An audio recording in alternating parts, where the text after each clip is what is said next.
Welcome back to the show. Today we've got a fun podcast. We're going to talk a little bit about what it takes to sell your property and, some things that are holding you back you don't even know about.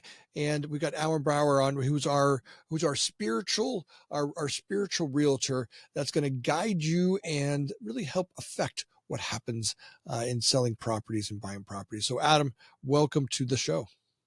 Thanks for having me. It's a pleasure, Anthony. When we look at properties, I mean, have you ever walked in a property and you just feel funky? Right? We Many walk in and right? That there's something about it. I can't quite figure out what it is, but there's something on a cellular level that just goes, I don't know. It's just awkward. Yeah, 100%. Nobody wants to feel awkward when they walk into a home. That's the worst thing that could happen. One of the worst things. Just Yeah, I was going to say it's really important. The experience of home buying, it's a multi-sensory experience. And much like a podcast, the first minute of that experience is extremely important. When somebody walks into a home, they want to feel calm, welcomed, open, excited. The flow is important, the feng shui is important, the scent is important. I actually created a custom scented candle specifically for that, to fill the space with a delicious, enticing scent. I couldn't agree more. There's something about that. You walk in, and that it's look, it's gonna be your home, right? I mean, people are gonna live there. And if I walk in and there's a funky vibe in there, it's hard enough to wrap your brain around the options and choices that we have. Yet when there's something in there that's weird. So when you start working with a customer and you look at their property, how do you start to assess and work with them to say, hey, look, we're gonna cleanse this building, create some openness, really create an attractive feeling here. So usually what I do, I first assess the client, and I'm like, is this person open to something that's a little left of center? That's not your common real estate practice. If the answer is yes, fantastic. If the answer is no, I'll do an energy clearing when they're not in the home, because whether or not they know it, no one's buying their home. The buyer is buying their own home. And so the buyer wants to feel great in the home. And so it's my job to elevate the vibe of the home. And so if the seller is not really, just not that aware, or maybe I think they won't be open to what I call like home healing, I'll do it solo. And the results are great. If somebody's on board, not only will I tell them about the entire process, I will sit them down, usually a husband and wife, depending. I'll lead them through a breathwork ceremony and then an intention setting and guided meditation to bring in the most aligned buyer. And then I will sage the entire home. If it's a massive estate, or if it's a property where somebody passed away, or maybe there was a divorce and the energy's heavy, I have a home healer who I employ, who comes in with drums and chants and smudges, and it's like an industrial size cleansing that, the entire place is completely different when she leaves. There's a lot of people out there who have no relationship to this, but and look, and I get it. Look, I think a lot of us had, the Industrial Revolution comes along and disconnects us from all of this connectivity that we have. We're taught that, reading and writing and math and learning how to work in factories and production and things outside and buy things. This is going to make you happy. This is where it's at. Before that, I think we all kind of knew there was a sense of being, right? That we had what we needed. And look, I'm not going to say that what was created was wrong, because we needed to have all of that to create all that we have today, right? It's all just right, beautiful, but there is something to be said about going back to where we came from. That one of us, that one inside of us that knows that we're all connected to all that is. And when you start to look at a space this way, right? When you get with a client and you start to get present, hey, let's do some intentional work here, right? Let's spend some time, not just, hey, here's my thing, here's my thing, I can sell this thing, not that superficial kind of run through that we were taught as salespeople, but the part in us that says, look, let's create some real intention together, so you can see, I can see what you want me to see, right? So I can find the perfect buyer for your place. And I want you to see the process, right? So my judgment is when you go through that work, there's some cool stuff there, huh? I mean, the response is usually some people are blown away. I'm getting ready to list a $50 million home in a couple weeks, and I sat down recently with the owner and his fiance, led them through I have a custom brand of sage that I gift to clients, and I trademarked the phrase from staged to saged. Once. Nice. So I gifted them the sage, led them through the ceremony, and they were just like blown away. They were like, "Do you do this with all of your clients?" Like, the seller was like, "Even if you don't sell this home, what you've done already is so far above and beyond what anyone's done." And he's had one of the $1 million listing guys, list it prior in the past. And so these personal touches, just what I like to do, both energetically and in general, is create a level of service that's called fabled service, where people cannot help themselves, but tell other people about it because it's so different. And the energetic work and the intention setting and the guided meditations and breath works, like, all lead to that. And usually someone's just like, they can't believe like this is part of the process. But it is, and it can be. I'm in a high pressure, fast paced company, and I can't tell you how many meetings I start by going, all right, we're going to stop and do some breath work before we even start. And it's become part of our ritual. It's welcome. I feel like it's in this welcome space where we blew all that stuff up and bringing it back. People are like, oh, it feels like home. It feels like the right space. Yes, 100%. Yeah. I Wow. mean, when you're in I like to say a state before strategy. So if you're in the right state of mind, your ideas are better, they're clearer, your decisions are better. It's everything flows from there. Yeah. I mean, look, we've all learned to get anything done. It's all about state, right? We've got to get into state. And look, I say that's with my kids in the morning, right? I mean, I've got kids who, if I can't get them into state, they're starting their day off already pretty jammed up. Now we Yeah. start to dissect what causes that state problem, right? Some of it could be, scrolling at night. It might be just what they're eating. It might be just the energy they're bringing to the things they're caring about what's going to happen in the day. But getting ourselves to state. Talk a little bit more about that. How do you get a customer, and how do you get an idea to state?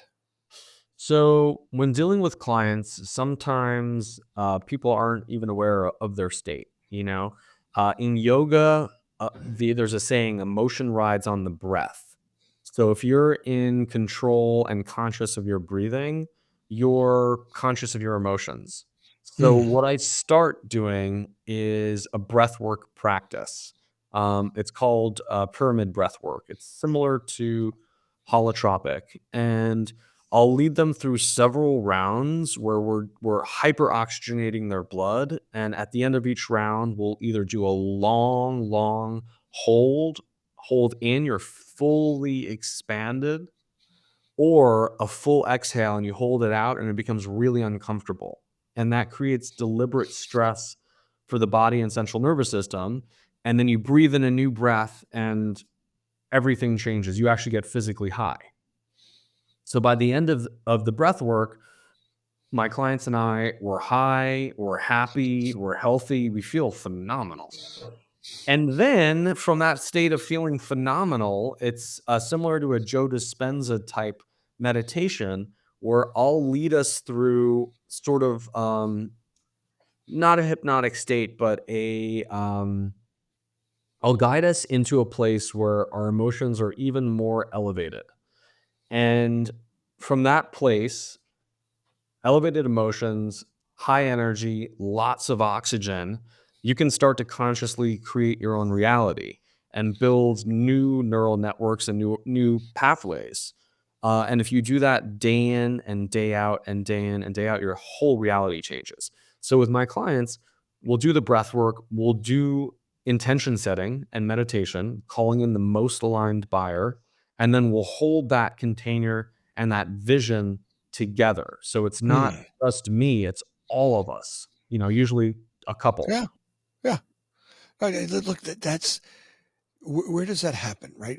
How often do we enter into these agreements and we just kind of lob over to a realtor, hey, you're going to sell this, but there's no mutual vision for it. We're not, oftentimes I think um, fear pushes until vision pulls, right? Mm, Like once we get that vision going, it literally pulls out of the universe. In fact, my judgment is everything that's ever been created came from a vision that we have in our brain together, right? yeah. That together we're literally pulling out of the ether. And I look, those that are out there that can't get a handle on some of this stuff, they haven't, they're not very big creators, right? Every creator I know, it pulls from some vision. They get some place inside of their brain, inside of their soul that literally pulls it out of the ether and it gets created. Right now it becomes a physical. Now you start to physically, go from an idea to physical behavior that starts to manifest actions that ends up having it literally start to create the end result. Yes, totally. Yeah, Yeah. be, do, have. Yeah. That's fun. How did you get into this whole idea? Where did this start? So I started doing breath work. About 20 years ago, I got into a car accident. I got 31 stitches in my chin. I was in a cab, had neck problems, and tried everything. Nothing really worked sustainably. And so I started doing this type of esoteric yoga that was a mix of Kundalini yoga with these mantras, these Kabbalistic mantras.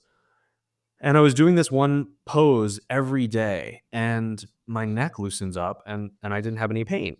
And then as part of Kundalini, you do lots of breath work. So I was doing the breath work, doing the breath work, doing the breath work. Um, then about probably 8 years ago, maybe a little bit more. Um, actually, about I don't know. Actually, more than that, more than a decade ago, I started to do a morning practice. I wanted to get off coffee and build up my energy.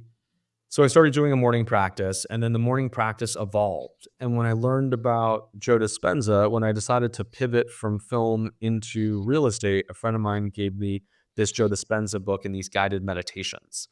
And so what I would do every morning is I would do my breath work, not Joe's breath work, my own breath work, and then I would put on his guided meditation where this was literally like right before I even got my license, and I didn't know anything about real estate. I mean, other than like stuff I read in books, I knew nothing. I had no experience whatsoever. And so I would sit in a meditative state and feel how it would feel to sell a massive estate. How would it feel? And I would just give myself permission to feel fantastic, abundant. Like I would picture myself stepping out of a new car to Soho, Malibu with a spectacular outfit, just closed in escrow. I feel so abundant. And I would do that and do that and do that. No idea how I would get there. And eventually I got there. And I realized like, oh, this is actually kind of like a form of magic. You're taking it out of the ether and literally creating it from nowhere. Exactly. Huh. Yeah.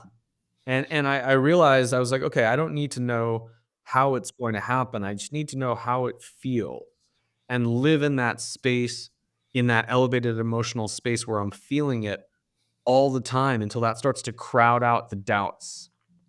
And then I'm just living in this high vibe state and unbelievable things start to happen. I get a call from, one of the first bigger listings I got was a film financier I used to deal with. And I had a film that starred Amber Heard right before she got blacklisted, unfortunately, and he was financing it, and he was like, "Hey, I'm looking to sell my house in the hills behind Chateau Marmont," and it was me up against like two of the biggest agents in LA, and I just felt into how it would feel to get this listing and to sell it, and I ended up getting listing, and I ended up selling it, and then I was just like, "Okay, this really, really works, so I'm gonna triple down on this." Let me tell you something. That Chateau Marmont, I've spent many a late nights in that place. Holy cow! Between there and the Standard, I can't even remember what I did in those places. The Marmont was one of my bars. A young man going out to L.A. Young, I spent 27 weeks in a row going out to L.A.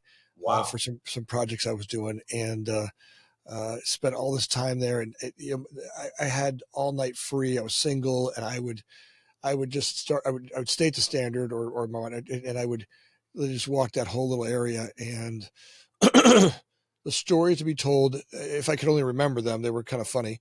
But just the people I would see and the places I would end up at night in those hills right behind there Yeah. would be amazing. And then the hot dogs, gosh, there were some damn good times back there. Oh my I was God. young. I was young. Huh? That place is epic, iconic. I mean, that's old Hollywood right there. Even in my in the podcast studio now, the ginger treats from the Marmont are in my studio right now. Here, this is you're going back 20. Well, let's see. You're going to go at 15 years back. Back then, and I literally in my studio are the ginger sweets from their little. I will keep buying them because it just that flavor brings me right back to a memory of sitting at those tables and sitting at that bar, and it just was a period of my life that was really interesting and funny. I mean, look, that Hollywood area you're in, you guys went through a lot of stuff with the fires. I mean, how's everybody getting your feet back on the ground? You get feeling like you're getting a sense of normalcy back yet? Yeah, I mean, it's still a little bit shaky. We're about 3 weeks, a little over 3 weeks, almost 4 weeks now, January 7th. So, here's what I'm seeing. Well, first off, we've never seen devastation like that, Never. ever. I'm in Topanga on the Malibu side. So, the Palisades got decimated. Malibu just got partially destroyed, and the fire was the fire department basically miraculously saved Topanga. On the 9th, there were, I don't know how many spot fires, but it looked like thousands. We had tremendous support. It was great. Then air quality became an issue. I've got a client who lost 2 homes on the same day, one in Palisades, one in Malibu. A $25 million listing of mine in Malibu burned to ashes completely. Tons of people I know lost their place. Some of them are moving out of state now. Yeah. So very devastating. Never experienced anything like that. In LA, I've been here for almost 21 years. What I'm seeing now, well, we've now after the fires, then we had mudslides. So, and we just had a massive rain. So things are, the evacuation orders are up in most places, at least in Topanga. So we're back home, starting to rebuild. We're going to see what happens with Coastal Commission. That we need expedited permits. Listen, you got a couple of people working on that. I saw the president out there busting chops on everybody. I was like, hey, look, I don't know, I'm sure what side of the fence people are on, but looks at least he's Hollywood wasn't always good at that guy, but it looks like he's trying to push some people and get those things done for you. That's awesome. Yeah, I'm really hoping that's what needs to happen.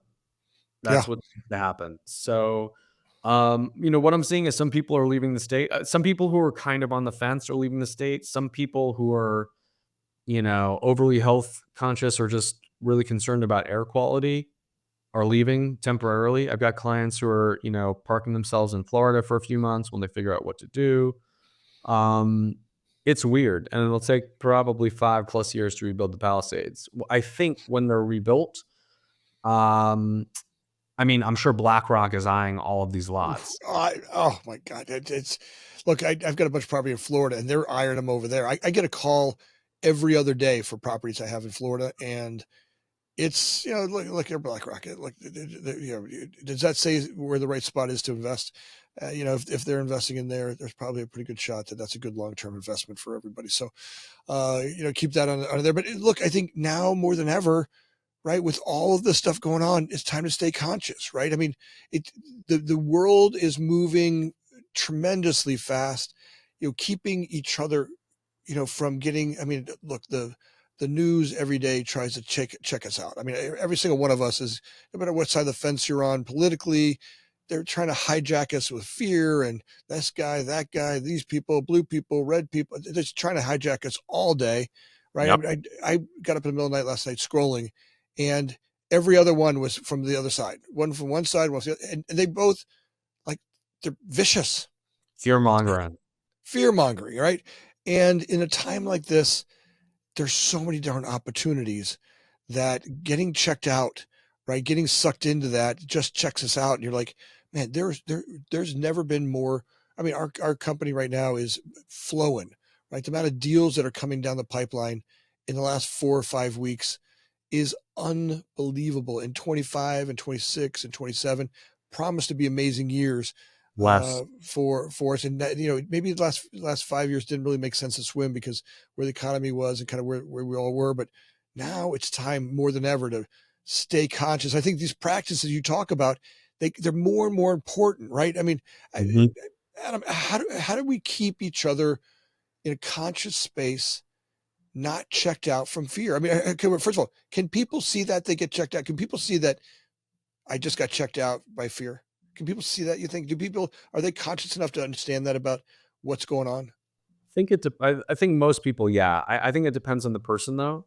I think it's, I look at consciousness as, it's every decision you make. So it's like, what are you eating? How are you sleeping? If you're not Right. sleeping well, if you're eating processed food, if you're like having 4 cups of coffee a day and you're just like totally sped up, sometimes you need to slow down to realize what's happening.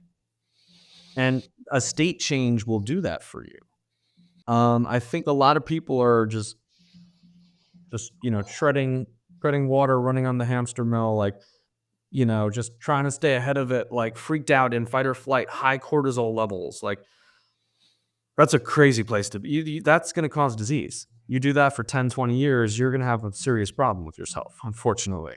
And not, Yeah. and Yeah. I'm a guy who's a direct result of high pressure for a long time. I hear literally next week I'm going in for hernia, for my fifth hernia surgery. And if you remember Science of the Lambs, yeah, Clarice, what does he do? Right? He covets. Well, here, Clarice, what do I do? I'm going in for hernia surgery. What is that? That's pressure coming out of the body. Literally, it's the body's signal. Hey, dude, yeah, you're too much pressure in here. Bring it yes. down. Right? And I have a little biohack, by the way. Just well, I tried it last night for the first time ever. So I was evacuated for a couple weeks. Went down to a hotel in San Diego with some friends. This one guy said, listen, I just got these grounding sheets. You plug it in. You plug this sheet into the outlet, and it creates a frequency that mimics the Earth's frequency. He's like, just try it. So I said, all right, let me try it. Tried it last night. I have not slept this. I cannot tell you the last time I slept this well. I cannot tell you. really. I truly. I left voice notes to 2 friends. I was like, whatever you're doing today, buy this. It mimics. So basically, when you walk barefoot on the earth, it grounds you. It calms you down. It brings you back into your natural harmonious state. So that's what these sheets do. And today I feel phenomenal. Like I'm not going to the get electrocuted if I pee in bed or something. absolutely not. Find out, whoops, there goes Anthony. He just blew up. No, I'm kidding. But so they're connected to the grounding side of the outlet, really Exactly. bringing it to state. I mean, so really sucking that energy or taking the other energy out and really connecting you to the ground. 100%. I Huh. mean, and like I would like I cannot recommend this thing more. I feel better today than I felt all year for sure. And like I can't tell you the last time I felt this good.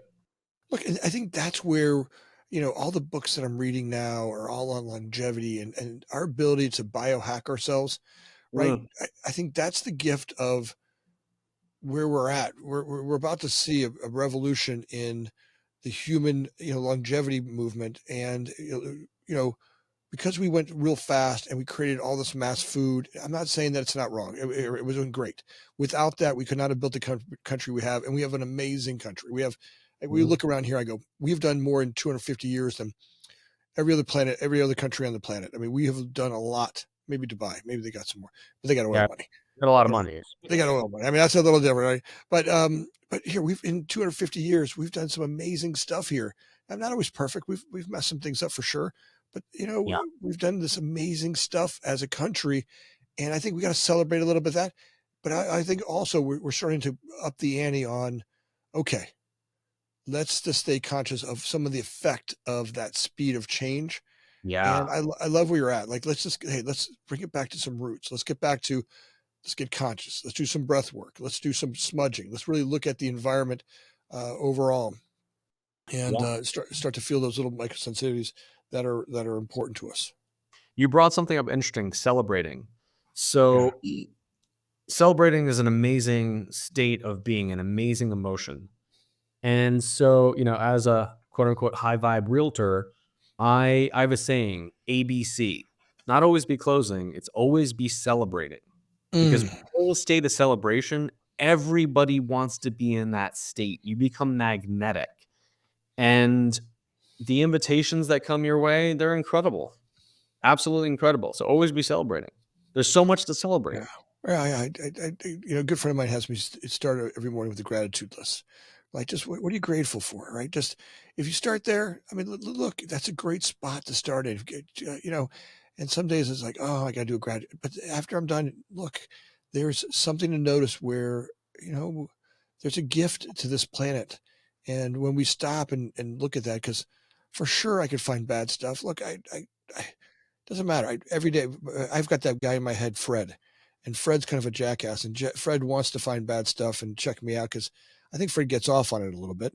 Or maybe for thousands of years, Fred had to survive. Hey, don't go over there. That tree's got a snake in it. Or hey, don't try something new because you could break your leg or something.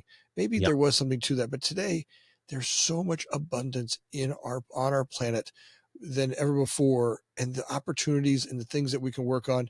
I think if we stay conscious and stay in that celebration stage you're talking about, it's a good place to keep that energy up, right? Where you start with some good energy, and then you start to see the opportunities where when you're all checked out in fear, I can't see them. I can't, like it's like that funnel of creativity shrinks up in fear and Yep. opens up in celebration. 100%. And that's where the magic is. Yeah, fun stuff to talk about. Well, let me ask you this: if people want to have you as a broker, right? If they want to bring in their spiritual broker, their spiritual gangster, have you come in and work with them and help them really change their real estate. Are you only in California? I'm only licensed in California. Yeah, I mean, I've got partners all over, but I'm only licensed in California. I do plan on getting licensed in New York and Florida in the next year or so, having lived in, both places. I love it. From stage to saged. Uh, Yeah. how do people get a hold of you, Adam, and have you come work for them? My IG handle is at Adam Brawer, AdamBrawer. They can also check out www.adambrowerestate.com. That's awesome. I'll put all that down below in the links. Folks, go check it out. Look, you're looking for that differentiating edge, that little edge factor to help sell your property, right? These ideas, to start to practice them and watch how they impact your life. You do this with Adam in the sale of your house and watch how this affects how you deal with your kid or how you deal with the grocery store, right? When you do these kind of practices, they echo throughout our existence, right? These are the things where I mean, you guys have been on my podcast. I mean, we got 400 podcasts, and I mean, how many of them say the same thing, right? When you get in that right space, when we get conscious, when we start to create these practices of being present and the state of mind, Adam, Adam's practices make a lot of sense. So, Adam, I'm grateful for you being here. I'm grateful for the work that you're doing on this planet. I think these are the kind of practices that make our community and the vision of what we can have as a community bigger, brighter, and bolder. So thank you. Thanks so much for having me, Anthony. Really appreciate the conversation. Grateful. Audience members, last week we had another unbelievable breakthrough in listeners and subscribers. We had over 46,000 subscribers on YouTube alone. Spotify's breaking through some numbers that are crazy. YouTube, Apple's breaking through some numbers. If you could, but I noticed that there was a lot of you that made it to the end of the podcast that weren't subscribers, which is kind of funny. But if you could take a second and like and subscribe now, it means a world of difference to Alyssa and Joe and myself, all the folks who put this podcast on, and help us get great people like Adam to come on the podcast. Those numbers do make a difference. So if you could do that now, I'd be grateful. Or if you could share this on your social media, that'd be grateful. So as always, we're grateful. Thanks for being here.